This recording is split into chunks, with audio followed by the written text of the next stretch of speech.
This episode of the T4 Show is brought to you by Netflix. Watch thousands of TV episodes and movies on your PC, Mac, iPad, iPhone, or TV instantly. All streamed directly to you, saving you time, money, and hassle. For your free 30-day trial, go to netflix.com/GFQ. Hey everyone, welcome to the T4 Show. This is episode number 144 for June 5th, 2013. And it is pre-WWDC day.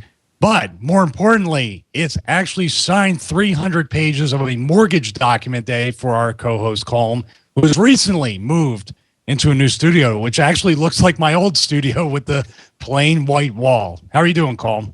Well, Michael, you know, I try to intimidate. I try to imitate from the best. And you know what? That background that you had was just so much texture, and I just wanted to recreate it. Man, you know, it's been a long time that I've tried to get that look. I mean, right now, between us, and let's get a shot of John. Suncast is here too. Let's see how awesome his back. Oh, he's got it back up. The shower curtain. It was. You want me to take it down and show you my bathroom? Yeah, why not? Take it down. All right, I'll take it down. I'll reveal the magic behind the curtain. I know. Yes, we can actually blame someone else for the disaster that episode 144 is going to become. Look at what it is. No, this is going to be incredible. This is amazing. Yeah. There you go. Look at that. Now we all look like actually, so for some odd reason to me, that does look better. It looks like you can just take a shower with one of those wireless headsets that are waterproof and do the show right from there, just like Scoble does with Google Glasses. So it's going to be awesome. But we got a shot of you shaking your head, by the way, Colm. Anyway, we're talking about pre-WWDC. Comes up next week. It's going to be pretty big, Colm. We're going to get right into it. We got that. We got video game news. We got a bunch of different cool stuff. Usually, right now, it seems like most of our stuff is Apple-centric or, even mobile-centric, and then we move on to video games. What have you thought about the format that we've been running over the past few weeks before we get started? I love it. And what about this, Michael? Not only do we have WWDC, but we have E3 is around the corner. Yeah, very true. We actually have the teaser trailer for the Xbox One, which is still, I think, in some ways, one of the most confusing devices to come around in 2013. But we still don't have any information on the used game thing, so we're skipping over that in this episode. So let's just go right to WWDC, I should say. Actually, no, we're not, because John has pulled up the Xbox. Yeah, right on cue, which was the wrong cue. we weren't supposed to bring for you guys. You were talking about WWDC and all this other stuff. So, hey man, I'm trigger happy sometimes too in the bedroom. It's okay. Did I just say that? I think I did. Okay. I think you did too. That's all right. It's okay. So I'm feeling all fancy. I'll make sure to cut that out specifically for you. No. We don't cut anything out. That's why we. Are you okay, Colm? Nothing. It just dropped the microphone. And leave it all. Leave it all. We'll do it live. We'll do it live. Leave it all. That's fine. All right. We're going to talk about WWDC, which I assume that their presentation run by Tim Cook is going to run a little smoother than the first 5 minutes of episode 144 of the T4 show. So right now, there's four different things that are rumored for WWDC 2013. First one being, which I'm really interested in seeing, is iOS 7, see what Johnny Ive comes up with. OS 10, 10.9. And yes, thanks, John. It is according to MacRumors.com, all these rumor roundups. iRadio, which to this day looks like right now, as of June 5th, they still don't have all the agreements hooked up. And of course, in the end, new Macs, maybe a new Pro Mac, like a Mac Pro. So do you want to start with iOS 7? Oh, wow. Who liked that? Was that Suncast? No, me talking about the Mac Pro Tower. That computer, in my opinion. Oh, wait, no. That's the one they're making in America, correct? Supposedly, yeah. Oh, so then who? But I thought the whole thing about this, though, I thought WWDC, and I've read a bunch of stories about it. They're saying it's going to be completely software and that we won't see any hardware, which I do not believe will happen. Well, before we get into that, do you want to see Suncast? Please bring up this very detailed high-res image of iOS 7 that they have in the early alpha version with the flatter look. Wait, I would love. Look at that. Do you see that? What? So It's just flat. It's the same thing, just flat. I don't think it's a real picture. I mean, that's crazy. It doesn't have even a carrier signal or anything like that on there. Like I have AT&T. Usually there's something by there. I don't know if that's real, and we're gonna find out anyway. Crappy Photoshop. Did you guys hear the reports though about they're thinking that it's going to be like a monochrome black and white type of like majority of the OS, and then they're going to let the apps bring the color. And not only is that the thing, but they're thinking because you're going to have the majority of just being on iOS 7 is going to be in this black and white monochrome thing, it's going to save battery life as well. I don't know if that's a smart idea to actually take color away from a Retina screen. I agree with you, but we have to see what it looks like first. I think flatter is more like it's kind of weird because we could look back and I can't even remember what previous versions before the iOSification of Mac OS 10 happened. I can't remember sort of what they look like. I remember what early OS 10 looked like with Jaguar, Tiger, all that stuff. Right. But they started to get that kind of look, that skeuomorphic look on OS 10. So now when iOS 7 comes around and has a flatter look, is 10.9 going to follow suit and get a flat look again? Oh, I think it has to. I think, so what? I'm really excited because, I mean, we've had talks about this before. I think Johnny Ive really has a keen eye for what is current, modern, and just appealing. And I'm really there's a lot of pressure on him, no doubt. I mean, he's basically going to show the world his creation, and it's either going to be a huge hit or a huge blah. So I don't know. I'm really excited for this.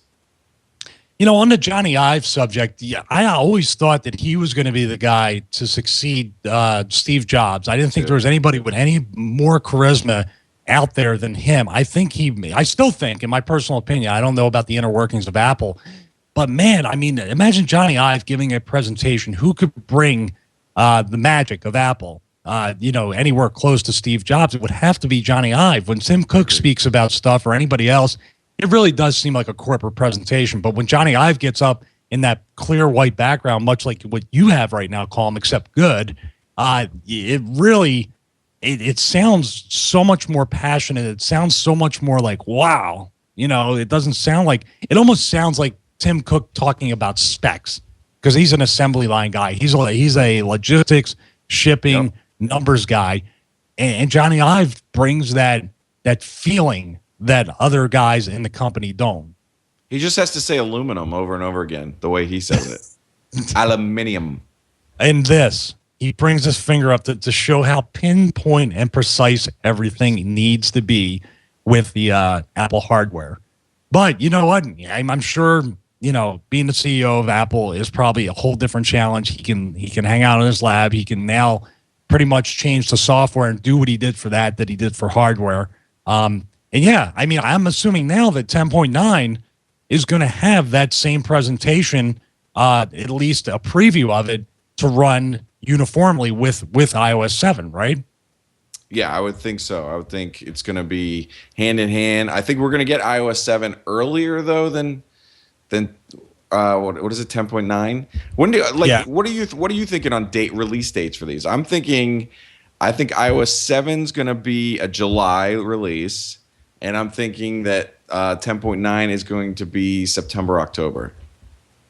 I hope that iOS 7 is July. I hope we don't have to wait for the new iPhone in the fall to see iOS 7. I hope it comes a lot sooner so people with the 5s and maybe the 4Ss, depending upon the function, can use it. But I don't know about it. How far along do you think they are with iOS 7? They're way far along now. Yeah. I think 10.9 team had to go, or the OS 10 team had to go to the iOS team. Now that on the other end, that probably backs up 10.9 quite a bit because they took resources and put them on iOS 7. I think iOS 7 now probably is on schedule, but now, like Colm said, 10.9, I may even be looking at January with that. Wow, I may push that back true. Because it's not really. I think the hardware, the new iPod, not iPod, the new iPhone, the new iPad, and even the iPad Mini, I heard, has been pushed way back, and it's not going to be a same-day release or a same-day announcement with the regular size iPad with the thin bezel. So I think they're going to stagger that. Yeah, I mean, I heard that the new iPad Retina, through Mac rumors and the unofficial Apple web blog, say that it's pretty much the regular size iPad with the thinner bezel, the thinner iPad, and then the Retina iPad Mini coming later, which means my iPad Mini is not obsolete. You know what? I kind of agree with what. Oh, I'm sorry. Go ahead. They're going to take the camera away from the back. Yeah. I think you're right, John. I think because of what we just saw with that the iPod Touch. Well, why did they take the camera away from that? I didn't understand that announcement, and the price wasn't make it $70 cheaper because everybody wanted a cheaper iPod Touch. So they said, "All right, well, it's still not even $199, right? It's so ridiculous. $229, isn't it? Yes, isn't it $229? Yeah, $229, correct. I don't know. I'd rather have the camera and pay more than have less. That's really weird. We have a question from the chat room. Sure. John Blanton says, Michael or Colm or John, since Apple is bundling both AMD and NVIDIA driver sets with Mountain Lion, do you think it's the starting step towards public licensing of OS X? No. Absolutely not. I mean, they've changed their mind about a few things since Steve Jobs passed away, but no, Colm, there's no way. They're going to keep it. That got them in trouble way, way back when they had the Mac clones and everything. I think keeping control of the hardware and the operating system is very, very important. But I would like to say Intel has a new chip out, and I wish I could tell you the name right now. And we always know, I believe, wasn't it the last time they had it? Haswell. What is it? The faster one for the laptops where the battery life's supposed to be Haswell, I think it is. Am I wrong on that? Correct. So that makes me think that we're going to see a refresh of mine and your favorite computer ever, which actually came out, I believe, a year ago. Is that right? The Retina?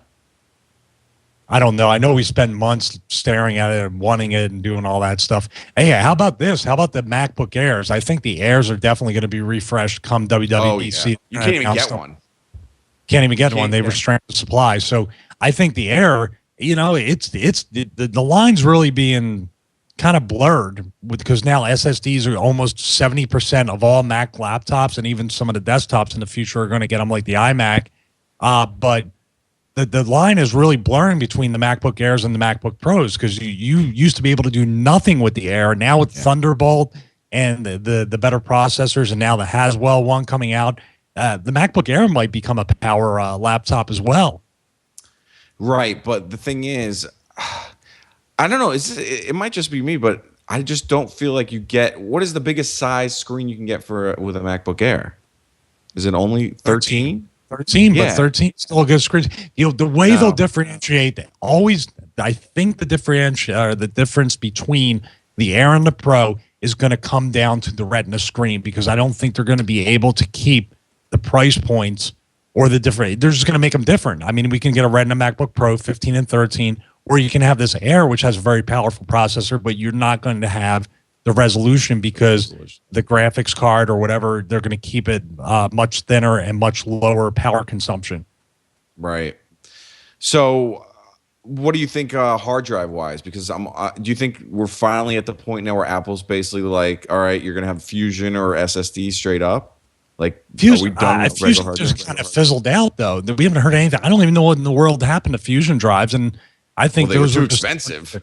They were too expensive. Nobody really. I mean, it's supposed to be this super smart hybrid drive that determined what applications and stuff you use and put that on the SSD more and swap stuff back and forth. Am I explaining it correctly? Whatever applications you use more, it'll swap it to the SSD. I just think that's just. I don't know. It's just a hassle, especially with Thunderbolt, because what I do is I have an SSD on my Retina display MacBook Pro, and then what I do when I need to edit video or if I need something with fast disk access, like a scratch disk for Final Cut, I have that $99 Seagate Thunderbolt adapter. I plug a laptop drive into it, and I have an instant 500 gig scratch drive, or even if I just want external storage, I can use that Thunderbolt adapter and just plug in laptop drives.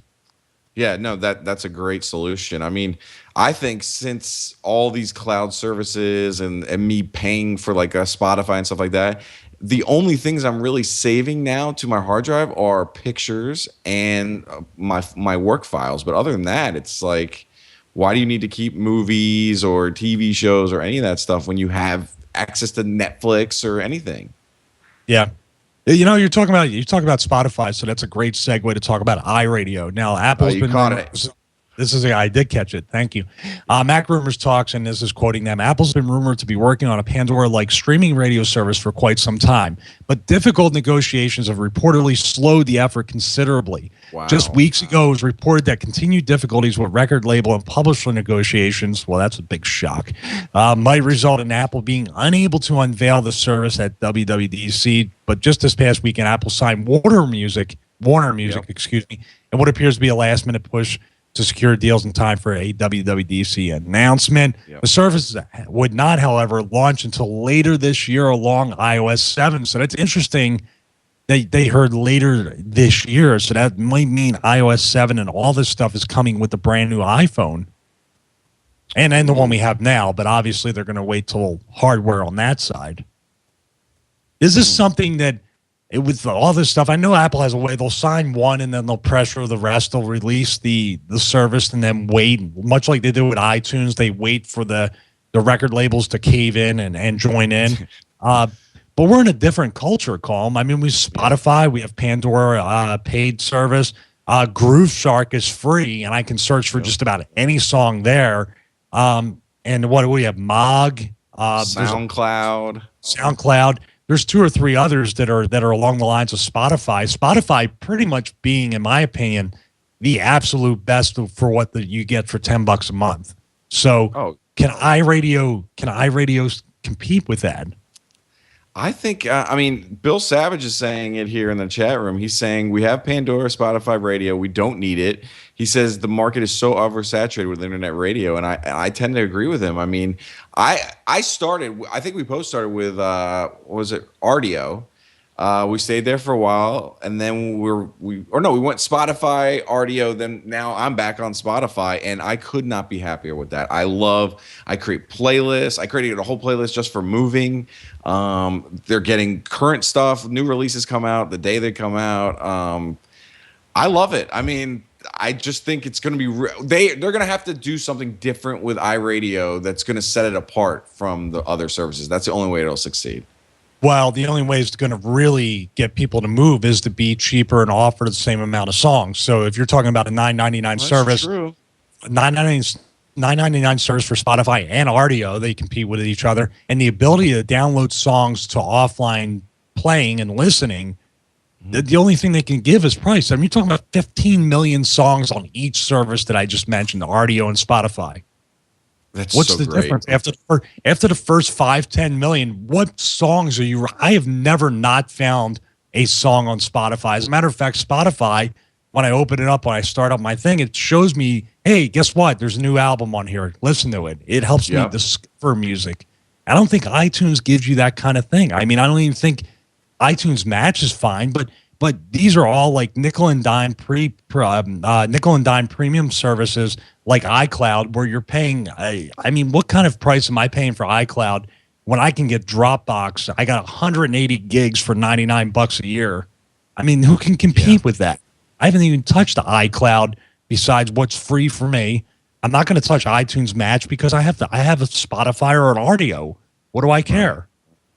Exactly, and that's going to be their biggest problem. But the chat room's also saying here now that they're thinking that it's not even going to like compete with Spotify. It's going to be more like a Pandora, which, I mean, you just talked about finding or discovering music, and I mean, Pandora does that so well, and they've been doing it for a long time. I loved having my iPhone jailbroken back in the day and was able to get that little thing to skip as many songs as I wanted to, because they are getting a little ridiculous with. I've noticed the ads are coming much quicker on Pandora than they used to. Now it's free, and you know, the funny thing is, even when you pay for the Plus account, you're still getting ads for the service. So I never understood that, when you can just pay for Spotify and never really get ads. Right. No, I agree. So do you think iRadio is just going to be a free Pandora-like streaming service, and they're just going to basically suggest that maybe you buy this song on iTunes kind of thing, right? Oh, if that really is how it is, I'll probably try it one time and then be like, "This is terrible. I'm going back to Spotify." Yeah. All right. So you huffed and puffed for a second about the Mac Pros. Tell us why. What is what's your feeling on a possible Mac Pro refresh?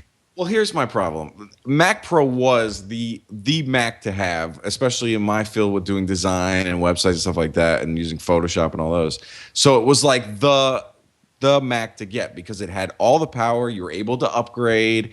You could basically keep getting better with it. The problem was when they switched the Intel chip, the Mac Pro didn't make that change. So I don't understand how you can just leave something that many. How many years has it been to now just bring it back? Now, what is it really going to offer when I'm using this Mac Pro Retina and it's doing all those high-end video editing? It's doing Photoshop. It's doing InDesign.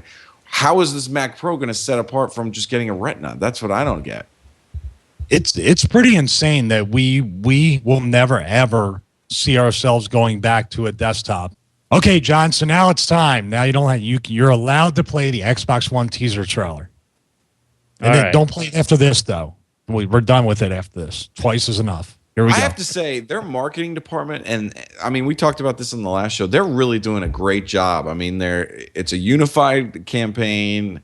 They're being consistent with it. I think they're doing a great job.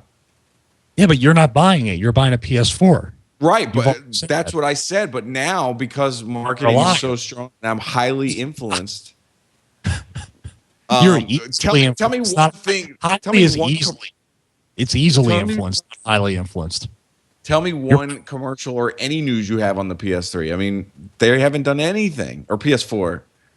No, they haven't. They haven't done anything. I wonder if they're just waiting for Xbox to kind of, get all their stuff out and then the E3 bring out everything. I mean, Sony still has E3 to actually show a physical box. If they don't show it there, they're going to lose a lot of goodwill with their customers. They have to show what the box looks like. And I'm still convinced the Xbox One is not going to look like it did at that presentation. Microsoft only wanted to show something.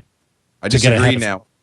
You disagree? I thought that, Michael, when we first talked about it, but since they've done so much marketing and they've done so much that shows the console, how could they change it now? Because you've seen this box so much now.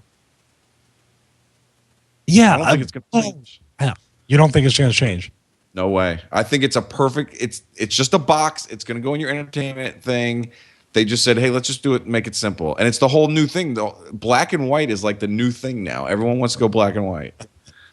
Here's the funny part about you, besides a lot of stuff. I wish we need to have. No, this is the calling out Colm segment. Oh, here Listen, here's the issue I have. John, we have to start time stamping when Colm says stuff where he says, it's a joke, the box is too big, this and that and the other thing. And then he sees about 3 to 4 commercials and he goes, oh my God, I didn't know it was good. Now I'm Zombie Colm. Give me Xbox. I want it. You're going to get both now? Probably. Oh my God. Why do I keep falling for this, John? Why do I keep falling? We're going to have a whole tally at the end of each show of how many times Colm has contradicted himself. It's the 2-week cycle where now this is the opposite. This is the bizarro Colm where he says now it's a joke and now it's amazing. Usually he says it's amazing and then he turns around 2 weeks later and when I tell him before he even gets it, it's a joke, don't do it. I told him to get the Xbox One. He doubted me like he always does. Now he wants it. Well, because they've done a better job than Sony. Sony hasn't done anything. I mean, granted, maybe they're waiting to do everything at E3. Neither one has done anything. Neither one have done anything except they've run commercials. Yes, that's huge. It puts it in your mind. And mine. There's no help. Instead of a swear jar, we're just going to have a Colm's contradiction jar. Wow. It's true. It's true. Hey, and then what, we're going to all take the money and go out to eat somewhere? Yeah. By the way, the used game confusion continues. I do have the story up here on Google Docs. I don't even know if you want to bring the site up, John, because it doesn't really clear anything up.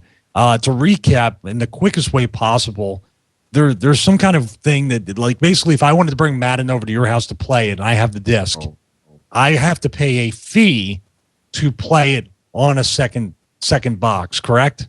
That's the way it's working, at least for That's what I read into it, yes. And actually, the site that I have, I actually put up another site after the fact, so I apologize. There's basically a movement. You can bring the site back up, please, John. There's gamers launching a movement against alleged Xbox One and PS4 DRM. So this is something you might want to look into, Colm. I'm sure there's going to be a petition. There's going to be people out there. Right now, it's just hashtags for PS4 no DRM and Xbox One no DRM on Twitter. And people are encouraged to reach out to executives through email or Twitter.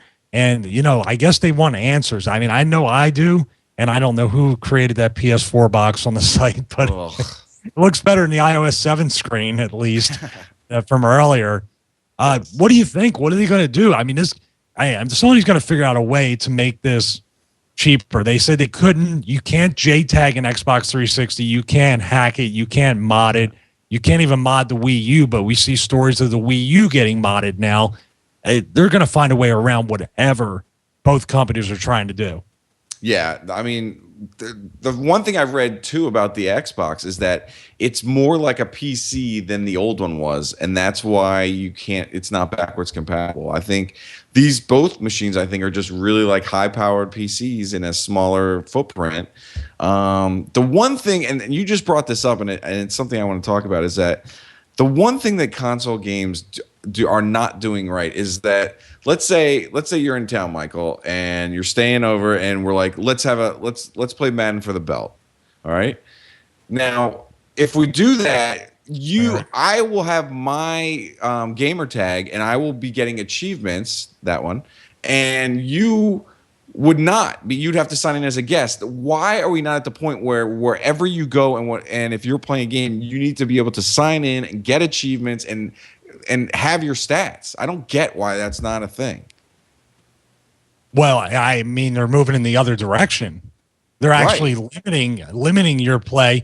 Now it's like, well, I better get a G155 gaming environment because I'm not going to be able to not take my Xbox anywhere without it. And now it's great now because I have two Xboxes. You have a couple of them, and if I flew up there, I would just bring the USB thumb drive, plug it in, and I could pick my game up right where I was before, and I could get all of my achievements. But I've never had anybody try to plug two in and sign in with two at the same time. You're right. I don't know if that's possible right now. And don't you think that should be like a thing? I think you should be able to, if you have an internet connection, have the same thing. If I activate a controller 2, controller 3, controller 4, and they say, what's your login information for Xbox Live or Microsoft Live, and then you have that universal thing rather than relying on your profile let your profile be in the cloud. Don't bring it on a stick or have it on a drive. That's what I think it should go to. And the way that they're doing with the games now, where basically if you actually, first of all, I know that I'm going to be that guy in this next generation that never buys a physical copy, because those now, if you go get a disc, it's basically a Steam download code, essentially. So it's just how's that work when you go to transfer to another computer? Or that's the thing people are worried about. You haven't read that? Is that I'm talking about how to work with Michael? Yeah. Let's say you came up. Let's do another scenario. Let's say you came up here. We want to play Madden. The new one's coming out that day, right? Let's say I go buy the Madden, but my Xbox just broke, and we have to use your Xbox that you brought up. If I put that disc into your Xbox, it is then going to be associated with you, and I can't then take that disc and put it in my new Xbox. That's what I've read. Now, of course, that could not be the final version, but how ridiculous is that? Well, there's two different ways. I tried to figure out the money. Now, you were talking about $60, $70, $80 games last week. They're going to try to figure out a way, because if you and I say, you know what, it's a $60 game, you will split the price of the game and whatever the $15 extra is, and we might save $5-10 a piece doing it that way. But I think they're going to raise the prices, like you said. I'm going to go back and say they're either going to raise the prices or they're going to cut the main content way, way down and really expand the DLC to get their money back. So you get, like I said before, 10 instead of 10 levels, you get 6, and then you got to pay for 4, and then you get 2 or 3 on top that they usually put in, and they're making $100, $110, $120 off you instead of the 60. Right. That's the way I look at it. I mean, I think we're going to see a lot more of the free to play model as well. I mean, like, I'm going to bring up Dota real quick. No, Dodo alert. Quick, Dodo alert. No. No, not in this. All right, there's this other game. No. There's another game named Boda. No. Do you want me to turn them off? Dota. No Dota. No, stop it. But I wanted to explain I don't know what it is. I don't care. I don't care. The model. I want to talk about the business model. Well, talk about the free-to-play Star Wars or Star Trek game or anything else. Please don't talk about this girl again either. Don't bring her up. Stop it. Fine. Let's say Star Trek, okay? Now, with that free-to-play model, you can play pretty much the game in its basic sense for free and not have to pay anything. But if you want to stand out and you don't want to look like everyone, it's all cosmetic changes. I mean, what just came out on Tuesday, which I highly recommend to you, Michael, is Marvel Heroes just came out. It's sort of similar, I would say, to like a Diablo type game. And it gives you, when you come in, you have a choice of 5 characters, not Avengers, but Marvel Heroes. And they say free heroes. Now, you can, from doing missions, unlock other heroes, but the entire catalog of their heroes are there, or you can purchase them. So you can, like, I had to pick Hawkeye because that was the only one that I felt that I should play as. So I think those type of models. How much is it if you want access to everybody? Oh my God, it's got to be over 100. Yeah. Oh, thank you, John. There it is. So good call. Yeah. So it's pretty cool. I mean, it's very similar to that game that was on the Xbox that you would play with 4 people, and then it feels a lot like Diablo as well. But it's all free, yet if you want to pay, I'm sure each one, it was like 800, but of course they use their token method, so you can never know how much it really is. What do they do? When are they going to get rid of that? What is the point? You're always left over. Like, I got 200 Microsoft points and I can't really buy anything except a stupid hat. Or like now, on the store. That's about it. Yeah. All right. While we're talking about video games, since you brought up Dota, so this does not give you the license to talk about Dota again, but I want to talk about the best wrestling game in the history of wrestling games. At least I believe so. I know Andrew is frustrated with it. He hates it. But I love Fire Pro Wrestling Returns for the PS3. You cannot buy. You're talking about the digital download. Hell, I'm against it, but I digitally downloaded this game. It's $9.99 in the PlayStation Store. And if John can bring up the video without the sound or whatever, I finally won in the game. It's a very... visually, it's not stunning. It doesn't have 3D models and all the other fancy stuff. But like I said in the video, it has heart. It has like soul to it. It has something in it. It reminds me, like, you play Nintendo and you play with the Wii U and stuff like that. It takes you back to a time, right, Colm? It makes you feel like a kid again. This game makes me feel like that. I still have fun with it. I mean, you can hear it in my voice on the voiceover on the game. I'm having fun playing it. That's me versus Taz right there. And so the fact that the community supports this game and what's that? You look like a giant compared to him. They got it right. So, but with this, look at the stage. I mean, look at the stage there for that era of game. That is impressive, isn't it? Yeah, I agree. So, with all these things and the fact that community, you can upload rosters, rings, it's always current. It reminds me of the NFL 2K5 type, model that the community supports it. It's a lot of fun to play, and I haven't gotten anywhere close to getting tired of it. And this is like the number 2 reason behind the show that I would keep the PS3 for. And for $10, like I said before, you cannot beat this game. I wish it was on Vita because the graphics. See, that's what I was going to say, Michael. The Vita can handle the graphics. But for some reason, you can't play it on the Vita. If it was on the Vita, I'd buy it again all over for $10. Well, did you read the story that came out? That was this is my only Sony story, is that a big executive there says they want every title to be able to be remote played on a Vita. Every title. Nice. But remote play is different than actually I want to have cross-play capability, or at least when you get a game, you can play it on the Vita as well independently. So if I'm on the road, I can play Fire Pro Returns, not just use it basically what they're doing is doing what the Wii U copied from them, right? The remote play on the controller, correct? Right, correct. Okay. Correct. So, I got a question for you real quick. Should I buy a Wii U to play Wii games? I got a bunch of Nyko accessories. They were nice enough to send them to me. Yeah, maybe I will. No, but let me ask you a question. You have to wait. To be honest with you have to wait till there's a price drop. I mean, why would you pay full price now? It doesn't make sense. Well, okay, that's a good point. But can it play Wii games just like the original Wii? If there's no problems besides having to shut it off or turn it on or restart it or whatever, it's fine. Oh no! You have to go in to play like an actual disc of a Wii game.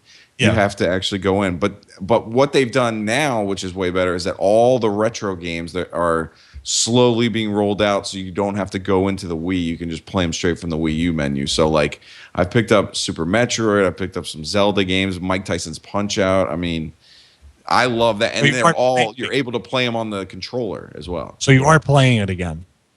I mean, sometimes I'll pick it up it's mostly they should just call it the Mike Tyson's Punch Out machine, because that seems to be the only thing I play on it. Do you think they're going to upgrade it after E3 and like improve the screen and stuff? Because that touch screen's really, really ancient. Do you think they're going to come out with a revised model? Yeah, I think a better screen, and it's going to get a lot thinner. I mean, you've seen that controller. It's a big device. I think it can shed a couple pounds. What do you think it's going to be? A fall release for the holiday season? Oh yeah, holiday season for sure. I don't know if I can wait that long. I looked on Craigslist. I noticed people trying to unload them. I saw the modded ones on Craigslist. I was like, oh, really? They're able to mod these Wii U's? Able to do that. Oh, I don't know either. Said that they're going to stop selling the 8 gigabyte model. They recalled it. Yeah, that's a good point. That's a bit of news. They recalled the 8 gig one. I don't know why, but there's a big recall at GameStop. That is going to really. Nintendo commented on that article and said that we are working with our partners to rebalance stock, which to me it's just a bunch of crap anyway. So why would they? Let me ask you a question. Why would you even get the 8 gig model? I asked you that before. It's a waste of. I mean, it does nothing for the little bit of price you're going to pay for the black 32 gig. You're going to get a lot more, right? Right. Well, that's the huge thing. Is like, after you've got like all the other things on it, and you download a couple apps like Netflix or whatever, you're not even going to have enough room to download a full Wii U game. And that's why it's so ridiculous that you can't really even, if you want to go still hard disc, it's an option. But if you're anyone that wants to be able to download a digital copy of these new games, you can't get the 8 gig. It's ridiculous. Oh, I'll wait, or if you'll probably sell it to me. But regardless of that, Michael, you now have a monitor that can play Dota. Oh, right, sorry, I wasn't just talking about that. No, you weren't, and you were supposed to buy this monitor. So, John, if you could bring that up, I've been looking for a monitor because I was going to get a huge TV for in here so I could stream video games, and so I could do, use the Game Capture HD, do the voiceovers and everything. I was using the gaming environment, which is a 15-inch 720p display. It's great, but I wanted to have a standalone monitor, and I was looking around, and some of the stuff was pretty expensive.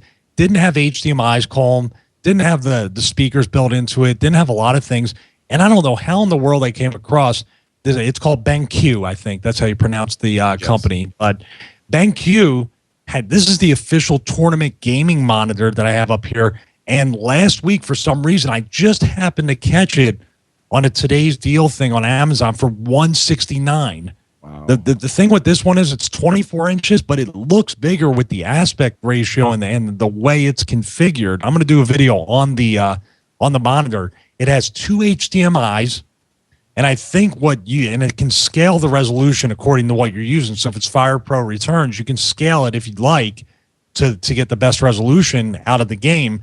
But you're going to be big in this, and I know Suncast knows a lot more about response times. I've seen 5. I've seen 3. I've never seen 1. This has a 1 millisecond response. It depends how they're measuring it. Are they measuring black to white, gray to gray? Oh, here we go. Is this an IPS monitor? You have it up on the site. I do not know. I was so excited I didn't even check. The monitor I bought is an IPS, yes. Well, I will say this. When I plugged it in and I played Madden on it and I played mostly Madden. Let's say the Xbox because it has brighter, more vibrant colors on the home screen. I'm looking at it right now. It was so vivid, and I put it next to my TV, and I think I sent you a picture. Remember, Colm? Yeah. And I even sent you a little video going back and forth to the cinema display, and it was very bright and vibrant, and it didn't, I couldn't notice too much of a difference playing, but I knew one thing. Hey, for $169, this is a great gaming monitor for me to sit here, and I can see myself sitting at the desk playing for about an hour with no. What are you looking at? What's going on? Is that Alyssa? Yes, Alyssa. Okay, is, I know the look. But this monitor here for $169, that's why I was telling you buy it. Even at $199 right now on Amazon, I really do think it measures up, because if you're a gamer and you want to have something in your office or your bedroom, this one I think is the perfect size. I would have bought this before that PS3 one that crapped out after 4 months. I wish I still had that, but it's just unfortunate that thing didn't last for the price I paid. I just was using that today with the FiOS guy to test out the feeds, because I didn't want to bring a giant monitor around in all the rooms, and mine still works great. And I found my glasses. Oh man! All right. Well, let me ask you, because I have a question, because I am kind of a monitor freak when it comes to all this stuff.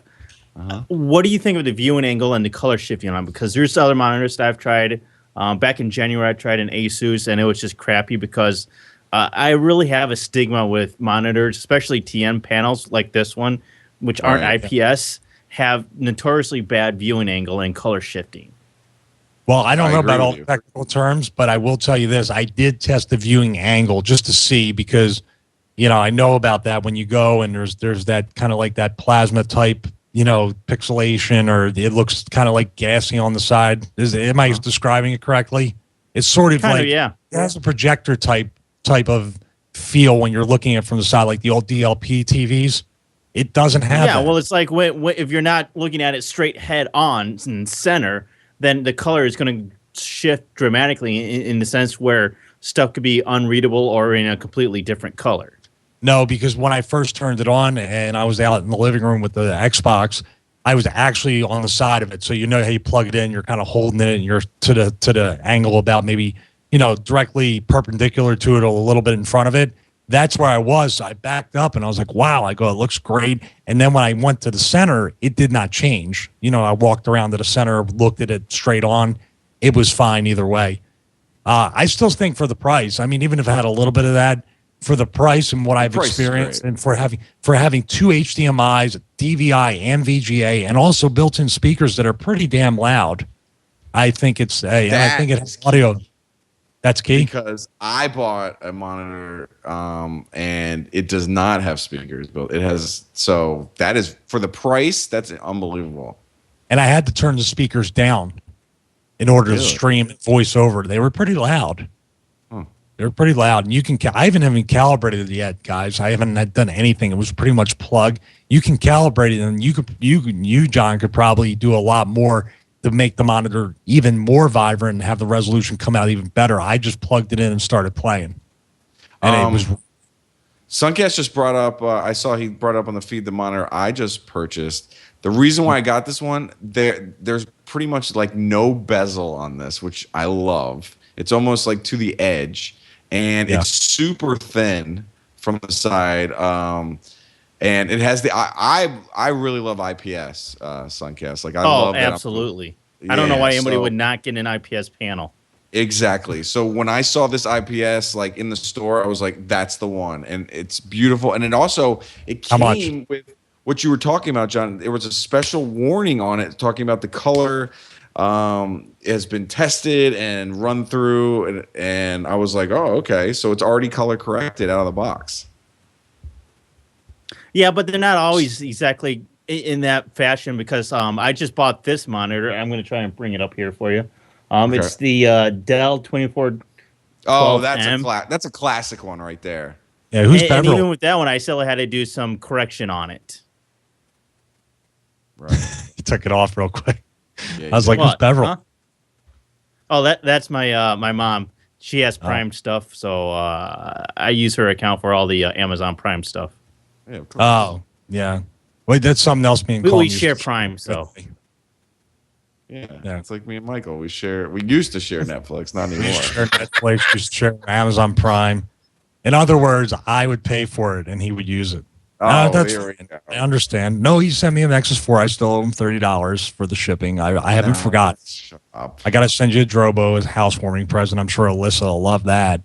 Yeah, I'm sure. Just got to send that. I know you will. Michael, tell me about this thing that you got for your iOS device. Oh, I got to get it real quick. Hold on a second. Okay, because Michael has been looking for a way to increase his mobile gaming, but he doesn't. And like all of us, we hate to have that virtual stick on our iOS device. I mean, it really doesn't work, in my opinion. So he found something. Yeah, I haven't used it yet, but this is called the tack slider. And if you notice, it's sort of like the Fling controller that was out in the Apple Store for a while. We were looking at that for a long time. Right. This one, though, and if we go to the site, it really goes into detail about how this thing has been stress tested and how you can see it has like a metal, the metal tip right there. It's clear, so you can see more of the screen like the Fling, but it has a lot more points of contact or movement, and really just I'm gonna unbox it. I got to take the lunatic case out because one of the things is with any game. Does it work with any game, or does it have to be specifically?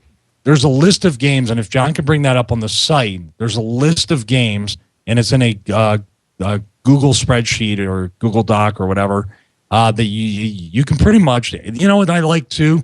That they're pretty upfront. Hey, there's different resolutions. There's different things to look at here.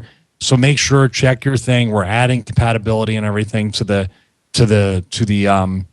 games, but make sure you check it out because I have an iPad Mini. So some of the games work on the iPad Mini, and they more of them work on the iPhone or the iDevice, the smaller iPhones. But besides the iPhone 4S 5 and the iPod Touch 5. The iPad Mini, the iPad regular size, you also have compatibility for the Samsung Galaxy S3, the Nexus 4, and the Nexus 7. So it's not just strictly an iOS based. So they support Android. Wow. Yeah, it supports Android. The Note 2, I would assume, I'm going to try it, but I would assume it does not work because, like they said, there's different resolutions according to the size of the screen.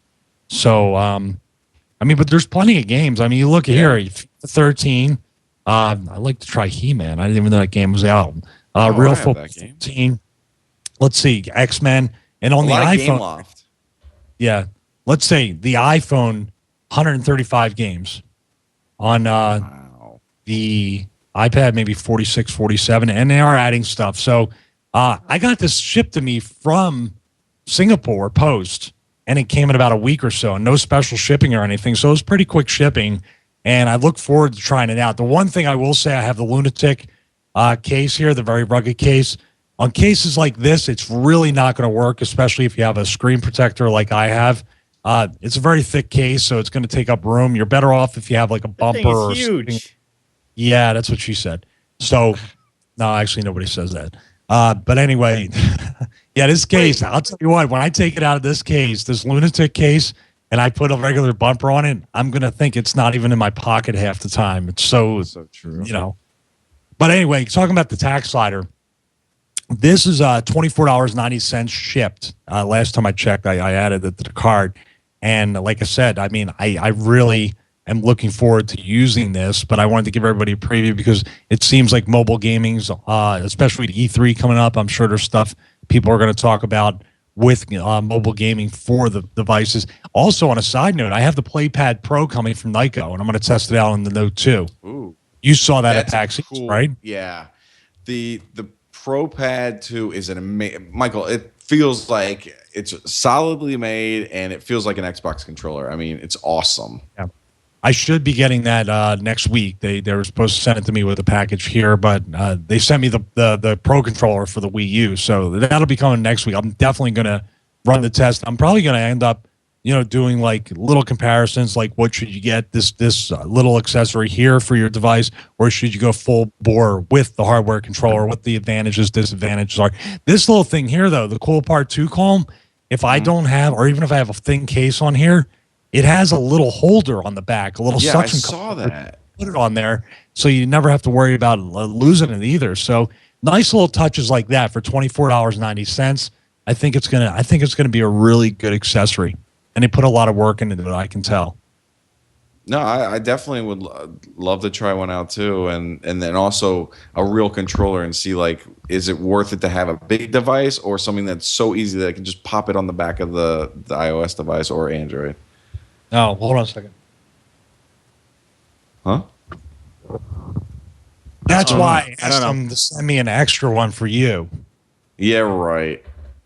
Am I lying? Oh. I'm going to say now. Oh, look at that. Look at that. I take care of you, see? Look at that. He's taking care. Stream Netflix, Amazon Prime, extra controllers for your... You got to go back to iOS full time, though. Well, I'm telling you, Michael. Well, actually, you know what? Maybe you go to the S4. Maybe that's an excuse to get your precious X4, whatever it's called. That S4 is awesome, but I am very interested in hearing what Apple has to say, and it would be amazing if they announced a new phone, but I don't think they will. No, I can't. I'm not doing that. I just renewed for 2 years. I don't think they are. I don't think they are. I don't think so either. Yeah. So, you know what's funny is we talked about Netflix 3 or 4 times, and we talk about how we used to share, but we don't anymore.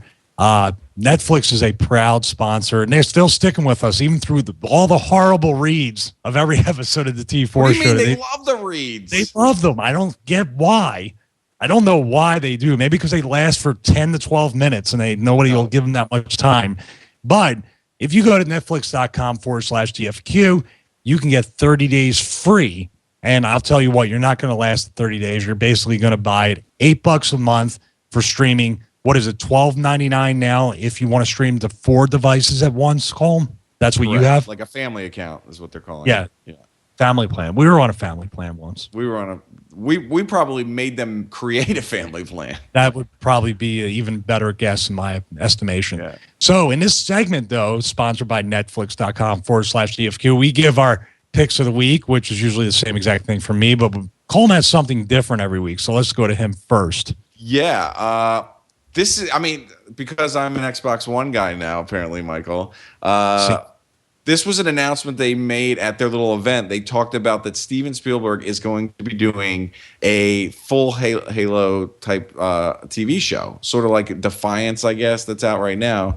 But there's a movie on Netflix streaming right now you should all check out. It's called Forward Unto Dawn. It is a live action Halo world type movie. It came out originally like in segments because I remember watching like 10 minutes at a time, 12 minutes at a time. But now you can watch the whole thing in its entirety. If you're into the game at all, I highly recommend you watch this. It gives you a little bit more backstory. It's Halo 4, Forward Unto Dawn, and I think this making this movie basically showed them, hey, we can make a live action TV show. So yeah, it's exciting. I love that more video games are getting TV shows because I'm a huge Defiance fan.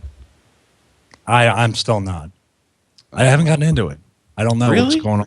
I can't do it, man. The last episode was I had a little bit of problem with the last episode. It was a little Star Trek Next Generation took me 3 seasons to really get into it, and I still can't watch seasons 1 through 2.5. Well, those are terrible. Yeah, after 3, it really Tasha became... Yar is not head of my security. Why not? Because it's Worf. You didn't know that back then. He was her, assistant, executive assistant. And he had that terrible bandolier that was like the all gold. It looked awful. Yeah, they were really experimenting during those. They were trying to get the right feel. Riker didn't have a beard. It was like... every time you turn it on and it looks like it was a long time ago and Riker is clean shaven, just turn it off. That's a good thing, except for the first episode where the aliens, they take over Starfleet and the aliens' head explodes and they do the old scanners thing, except they used stop motion like Gumby. Right. Remember that? That is right. That is correct. It was really, really bad. So we got a few memes out of Star Trek Next Generation with Picard doing this. And I see it Facebook every day. I got something different. I got something. See, John knows what I'm talking about. I actually picked something different this week that might drop our sponsorship. Loose Change 9/11 and the American Coup. One of my favorite documentaries to watch. Not one of my favorite subjects because terrible, terrible day in American history. But if you want a very objective, research-based, and really investigative documentary that challenges, and that's what it's all about, being in America, is actually asking questions and challenging government and challenging the pretty much, how should I say, the very fact deficient filled commission report, and not getting any answers. So documentaries like Loose Change, 9/11. In the back of my mind, I'm thinking we're going to lose Netflix after this, but oh well. In this documentary, which really must set off a lot of 9/11 documentaries, this one's very well done. I don't know if this is the final cut, is it, John? No, this is a regular one. The final cut adds a few more bits to it, and that really is, I think it's much more improved. But if you want to start off with this one, this is the one to really see, and it's definitely one of my favorite documentaries to watch.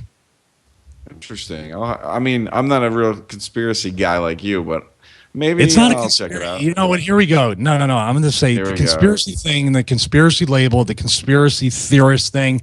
It really is a label, and it really is. It looked as a negative thing because whenever you ask a question and nobody likes or it makes people uncomfortable, they label you a conspiracy theorist.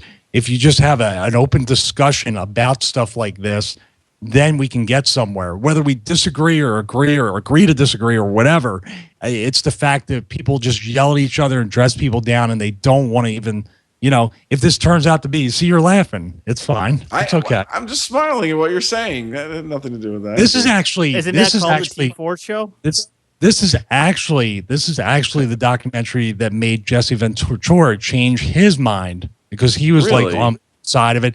And he watched this particular documentary, and he said he had more questions. When you watch this, you'll have more questions than answers. And that's pretty much what a documentary is supposed to do, no matter what it's about. Yeah, but what if Michael Moore does it? What's that? Michael Moore does a documentary. He just makes you think his way. He gives you the answers to the questions that you're not asking. That's what Michael Moore does. And he does it to make money. Let's be honest. I mean, these guys, I actually know these guys, and they didn't make really anything off of it. So, they really put a lot of time into it. They did a final cut edition, which is even better than this. You could actually watch it for free on YouTube as well. But on Netflix, you'll be able to get a higher quality. I'm just telling the people. You'll be able to get high quality, be able to get HD and watch it on any device. So yeah, why are you going to watch it on YouTube when you can go to Netflix and see it at 1080? Only on Fios, not with advanced cable. You'll watch it in 360. So everyone should go to netflix.com/GFQ if you don't have an account and get 30 days for free. Thank you, Colm. That's great. If we still have them. Yeah, I think we will. We'll be okay. Andrew's sweating. Andrew's texting me right now going, why did you say that? He's not really. Shut up, slave. Shut up, fool. That's from No Agenda. All the time. That's from No Agenda podcast, by the way. If you listen to that with Adam Curry and John C. Dvorak, my favorite podcast besides the ones on GFQ. Great. What? What's the problem? No, I'm saying that's a good show. I thought you were being sarcastic, like to call him like, oh, great. No. The only problem with that show is that they do it too often. I don't think so. Not with the news. I think it's good. All right. Isn't so it like every day? Anyway, if you want to send hate tweets to me for picking Loose Change 9/11, you can follow me at Michael Manna. But better yet, it'd probably be smart to send it to Colm, because he actually physically cries when people send him hate tweets. And if you want to get any enjoyment out of that, that'd be nice. Also, we haven't told people to like our page on Facebook. We're going to start putting stuff up there. That's T4 Show. But also, you can follow GFQ Network. And also, let's not forget John at Suncast. Yes. That's K. And you can like him, or you can send him. He's the one that brought up the screen, by the way, so you should probably send the hate tweets to him. That would probably be the smartest idea. I don't know if you'll cry, though, John. That's totally your choice. Send me the address for it. The address for it? Okay. All right, so we'll be back next week on June 12th. We're going to have the results of WWDC 13, correct? So we'll be able to tell you what they offered, what they didn't offer. Are we going to have brand new iWatches? I hope so. But for now, everybody here at the T4 Show, thank you and best luck in all your future Loose Change endeavors.